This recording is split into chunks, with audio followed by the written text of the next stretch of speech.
नमस्कार, मी संदीप चव्हाण आणि आपण पाहत आहे LS मराठी। सबंध राज्यातील आमच्या समाजाची लोकसंख्या एकत्र केली तरी आमची लोकसंख्या विधानसभेच्या एका मतदारसंघा एवढीही होऊ शकत नाही। इतक्या मायक्रो मायनॉरिटीतून आम्ही आलोय। आरक्षणासाठी आम्ही मोर्चा काढण्या इतपत संख्याबळही दाखवू शकत नाही। माझ्या समाजातलं कुणी आमदार खासदार तर सोडाच, पण सरपंच सुद्धा नाही। सुषमा अंधारे यांचं हे स्टेटमेंट मला आजही आठवत आहे। अर्थात हे त्यांचं स्टेटमेंट आठवण्यामागचं निमित्त म्हणजे राज्यसभेच्या उमेदवारीवरून त्यांच्या पदरी पुन्हा एकदा पडलेली घोर निराशा। ज्योती वाघमारे काय आणि सुषमा अंधारे काय, दोघीही आंबेडकरी चळवळीतून पुढे आलेल्या आक्रमक नेत्या। मूळ शिवसेनेची शक्ल झालेल्या वेगवेगळ्या शिवसेनेच्या दोघीही रणरागिणी, अभ्यासू आणि फायर ब्रँड नेत्या। पण एका शिवसेनेच्या पक्षप्रमुखांना जे जमलं ते दुसऱ्या शिवसेनेच्या पक्षप्रमुखांना का जमलं नाही, हाच खरा सवाल आहे। एकनाथ शिंदेंनी ऐनवेळी ज्योती वाघमारे यांना राज्यसभेची उमेदवारी घोषित करून त्यांच्या बाबतीत एक प्रकारे न्यायच केला। पण उद्धव ठाकरेंनी शरद पवारांना पाठिंबा देऊन आपल्याच पक्षातील महिला नेत्या सुषमा अंधारेंवर एक प्रकारे अन्यायच केला।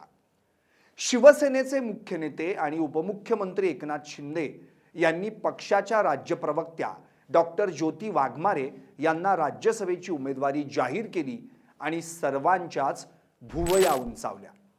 त्याआधी भाजपने देखील माया येवनाते आणि रामराव वडकुते यांची नावे जाहीर करून सर्वांनाच धक्का दिला होता। तिकडे राष्ट्रवादीने देखील नवख्या पार्थ पवारांना राज्यसभेची उमेदवारी बहाल केली। आता उरलं कोण तर महाविकास आघाडी, पण त्यातही घोळ। जागा 1 आणि पक्ष 3। काँग्रेस, शिवसेना उद्धव बाळासाहेब ठाकरे पक्ष आणि शरदचंद्र पवार राष्ट्रवादी काँग्रेस हे तिन्ही पक्ष राज्यसभेची ही एक जागा आम्हालाच हवी म्हणून थोडाफार आव आणत एकमेकांवर गुरगुरले खरे, पण 85 वर्षांचा तरुण योद्धा अभी तो मैं जवान हूं म्हणत पुन्हा एकदा खुर्चीत बसण्यास आतुर असल्याचं म्हटल्यावर काँग्रेस आणि उद्धव सेनेनं हत्यारं खाली टाकली। झालं, तिघांनी मिळून हो नाही म्हणत अखेर एक नाव जाहीर करून टाकलं, शरद पवार। एकेकाळी आपल्या मुलीला राज्यसभेवर पाठवण्यासाठी शरद पवारांनी केलेली धडपड साऱ्या महाराष्ट्रानं पाहिली आहे। 2006 ते 2009 या काळात सुप्रिया सुळे राज्यसभा खासदार होत्या, तर साहेब केंद्रीय मंत्रिमंडळात कृषी मंत्री। नंतर तर त्यांनी आपल्या लेकीसाठी चक्क बारामती लोकसभेच्या खासदारकीची जागा सोडली आणि 2014 पासून स्वतः राज्यसभेत जाऊन बसले।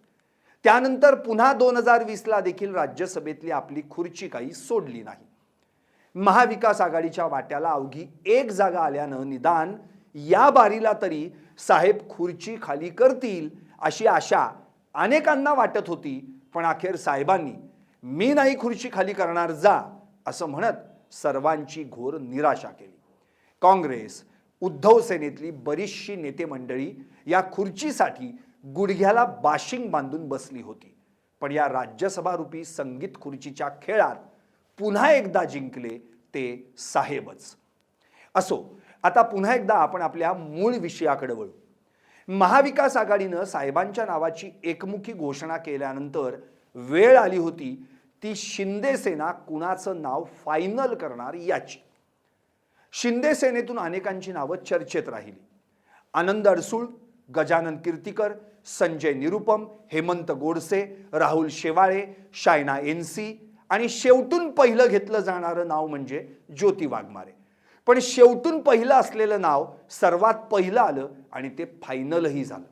यालाच म्हणतात दे धक्का किंवा जोर का झटका धीरे से लगे। एकनाथ भाईंनी दिलेल्या या धक्क्यातून अजूनही बरेच जण सावरले नसावेत। ज्योती वाघमारे यांचं नाव जाहीर होताच सोलापुरातील शिंदे सेना आणि मोची समाजाच्या वतीनं एकच जल्लोष करण्यात आला। मना बिड्डा खासदाराया, मना बिड्डा खासदाराया. आपलं नाव जाहीर होताच ज्योती वाघमारे यांनी दिलेली प्रतिक्रिया काहीशी बोलकी होती. मुख्य नेते एकनाथ शिंदे आणि खासदार श्रीकांत शिंदे यांचे आभार. मला वाटलं नव्हतं की कधी हा दिवस येईल, कारण लहानपणापासून भाकरीचा संघर्ष बघितलाय, लहानपणापासून भुकेचे चटके सोसलेत. अशातच शिवसेना सेनेच्या दसरा मेळाव्यात बोलण्याची संधी मिळाली तेव्हा वाटलं की यापेक्षा मोठं दुसरं काहीही होऊ शकत नाही. परंतु शिवसेना हा कार्यकर्त्यांचा पक्ष आहे. हिंदू हृदय सम्राट बाळासाहेब ठाकरे जसं म्हणायचे की शिवसैनिक हीच तुमची जात आणि तोच तुमचा धर्म. मी खूप साधी, खूप गरीब मुलगी आहे.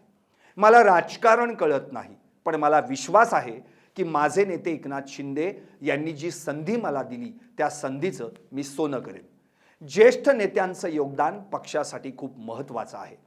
कुठलाही वारसा नसलेली, कुठल्याही घराण्याची परंपरा नसलेली आणि कुठल्याही पद्धतीचं आरक्षण नसतानाही माझ्यासारखी दलित समाजाची मुलगी देशाच्या वरिष्ठ सभागृहात पोहोचते, त्याबद्दल एकनाथ शिंदे यांचे आभार. मूळच्या सोलापूर जिल्ह्यातल्या प्राध्यापिका डॉक्टर ज्योती वाघमारे शिक्षणात लहानपणापासूनच उजव्या राहिल्या. 10वीला 84%, 12वीला पुणे विभागातून मागासवर्गीय विद्यार्थ्यांमध्ये प्रथम, अर्धमागधी या विषयात राज्यात प्रथम, महिलांच्या प्रश्नांवरील संशोधनाला राज्यस्तरीय प्रथम पुरस्कार. शिक्षण क्षेत्रात 10 वर्षांहून अधिक काळ प्राध्यापिका आणि त्यावर कळस म्हणजे इंग्रजी साहित्यात PhD. भाषिक कौशल्याच्या बाबतीत बोलायचं झालं तर मराठी, हिंदी, इंग्रजी, तेलुगू आणि कन्नड या 5 भाषांवर प्रभुत्व. त्यांची सामाजिक जडणघडण झाली ती आंबेडकरी चळवळीच्या वातावरणात.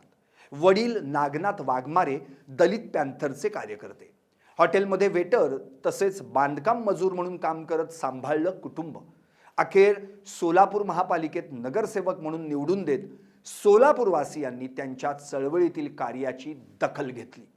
याच पार्श्वभूमीवर डॉक्टर ज्योती वाघमारे देखील मानवी हक्क अभियान, विद्रोही सांस्कृतिक चळवळ आणि आंबेडकरी चळवळीत सहभागी झाल्या आणि मग सुरू झाला सामाजिक तसेच राजकीय कार्याचा प्रवास.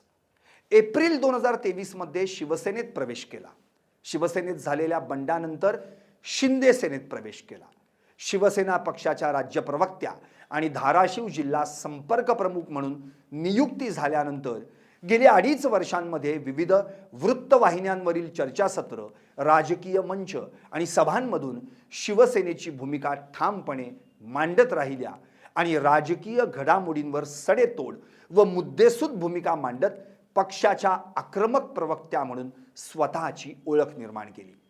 शिवसेनेच्या दसरा मेळाव्यातील त्यांची भाषणं विशेष गाजली. सलग 3 वर्षांच्या दसरा मेळाव्यात त्यांनी घणाघाती भाषण करत ठाकरे गटातील कैक नेत्यांवर जोरदार टीका केली. सुषमा अंधारे यांना देखील त्यांनी सोडलं नाही. उच्च शिक्षित, PhD धारक आणि आंबेडकरी चळवळीतून पुढे आलेल्या महिला नेत्या म्हणून ओळख असलेल्या ज्योती वाघमारे आज राज्यसभेच्या खुर्चीत जाऊन बसणार म्हटल्यावर त्यांचे समर्थक म्हणणारच ना, मना बिड्डा खासदार आया, मना बिड्डा खासदार आया. आता जाता जाता यावरही बोलू. जे एकनाथ शिंदेंना जमलं ते उद्धव ठाकरेंना का जमलं नाही? कारण त्यांच्याकडेही असंच एक आक्रमक महिला नेतृत्व आहेच की. पक्षाच्या उपनेत्या सुषमा अंधारे. सुषमा अंधारे यांनी उद्धव ठाकरेंच्या शिवसेनेत अशावेळी प्रवेश केला होता ज्यावेळी उद्धव सेनेसमोर अस्तित्वाचं संकट उभं होतं. अशा खडतर परिस्थितीत सुषमा अंधारे शिवसेनेची ढाल बनल्या आणि आपल्या वक्तृत्व शैलीनं पक्षाची भूमिका राज्यभरात पोचवण्यात यशस्वी ठरल्या. आज शिवसेनेत माझ्या लढवय्या साथी आल्या आहेत असं म्हणत शिवसेना पक्षप्रमुख उद्धव ठाकरे यांनी सुषमा अंधारे यांचं पक्षप्रवेशावेळी स्वागत केलं होतं. विशेष म्हणजे सुषमा अंधारेंनी ज्यावेळी पक्षप्रवेश केला होता त्यावेळी पक्षाचे मुलूक मैदानी तोप अर्थात संजय राऊत तुरुंगात होते. पक्षप्रवेशानंतर त्या लगेचच उपनेत्या बनल्या आणि प्रवेशानंतर झालेल्या पहिल्याच दसरा मेळाव्यात त्यांना मिळालेल्या भाषणाच्या संधीचं अक्षरशः सोनं केलं. सुषमा अंधारे या मूळच्या लातूर जिल्ह्यातील मुरुडच्या. पहिल्याच प्रयत्नात 10वी उत्तीर्ण झाल्यानंतर घरातल्यांनी त्यांना 51 रुपयांचं बक्षीस दिलं होतं. ही रक्कम घेऊन आपण लातूरला पुढील शिक्षणासाठी पळून गेल्याचं सुषमा अंधारे यांनी एका मुलाखतीत म्हटलं होतं. लातूर येथील रुरल एज्युकेशन फाउंडेशनच्या शाळेत त्यांचं 12वी पर्यंत शिक्षण झालं. त्यानंतर त्यांनी बसवेश्वर कॉलेजमध्ये राज्यशास्त्र विषयातून MA ची पदवी मिळवली आणि मग BEdही केलं. उच्च शिक्षण घेताना राज्य पातळीवरील अनेक प्रतिष्ठित वक्तृत्व स्पर्धा जिंकल्या आणि त्यातून मिळणाऱ्या बक्षिसांमधून शिक्षणाचा खर्च भागवला. शिवसेना प्रवेश करण्यापूर्वी सुषमा अंधारे गणराज्य संघात काम करत होत्या. राज्यघटनेत नागरिकांना दिलेल्या मूलभूत हक्कांची जाणीव खेड्यापाड्यांमधील लोकांना व्हावी यासाठी त्या काम करत होत्या. अल्पसंख्याकांच्या हक्कासाठी लढण्याची भूमिका मांडणाऱ्या आणि आपल्या भाषणांमधून संविधानातील हक्कांची जनतेला आठवण करून देणाऱ्या सुषमा अंधारे यांनी शिवसेनेत प्रवेश केल्यानंतर सर्वांच्या भुवया उंचावल्या होत्या. शिवसेनेचा हिंदुत्ववाद तुम्हाला कसा पटतो असा सवालही करण्यात आला. पण शिवसेनेच्या दसरा मेळाव्याच्या या प्रश्नाचं उत्तर देऊन त्यांनी सवालकर्त्यांची तोंड बंद केली. उत्तरादाखल त्या म्हणाल्या होत्या, कठीण आहे तुमचं चित आणि तुमचंच पट. एकीकडे तुम्ही म्हणता शिवसेनेनं हिंदुत्ववाद सोडला आणि दुसरीकडे म्हणता की सुषमा अंधारे हिंदुत्ववादी शिवसेनेत कशा. ज्याला नांदायचं नसतं त्याला 12 बुद्ध्या सुचतात. यातलाच हा प्रकार नाही का. उद्धव ठाकरे यांच्या हिंदुत्वाची व्याख्या पटवून देताना त्यांनी केलेली भाषणं जरा ऐकून पहाच. निदान उद्धव सेनेच्या पक्ष नेतृत्वानं जरी ही भाषणं ऐकली असती तरी पक्षाच्या संकट काळात आपल्या मदतीला धावून आलेल्या सुषमा अंधारेंना राज्यसभेची उमेदवारी मिळवून देण्यासाठी धडपड केली असती. आणि जर का सुषमा अंधारे यांना राज्यसभेची उमेदवारी मिळाली असती तर पुढील काळात संजय राऊत, ज्योती वाघमारे आणि सुषमा अंधारे यांनी आपल्या आक्रमक वक्तृत्व शैलीतून सत्ताधारी पक्षाची पिसं काढली असती. काय पटतंय ना. ज्योती वाघमारेंना न्याय मात्र सुषमा अंधारेंवर अन्याय.